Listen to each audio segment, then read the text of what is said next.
Hey guys, in this video I will show you how to mix two sounds in TikTok. Alright, let's begin. Open the TikTok app on your phone and tap the plus icon at the bottom to enter the video creation screen. Select Uploads and choose two clips from your device to combine into one. After selecting, tap Next. Now tap Add Sound at the top. Search for the first song you want, like Creative, and select it. Use the Trim tool to align the music with your first clip. Tap Done to save. TikTok only supports one sound through its built-in feature, so for the second sound, use this workaround. Open YouTube and play your second song. Use your phone's screen recording tool to capture the audio. Once recorded, return to TikTok.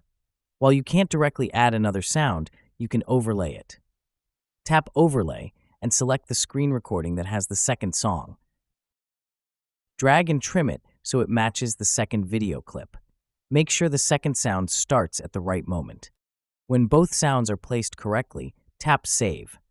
Then tap Next, add captions or hashtags if needed, and hit Post to share your mixed sound video. So that's basically how you can mix two sounds in TikTok. And that's it for this video. If you find this helpful, consider subscribing and giving this a big thumbs up. Thanks.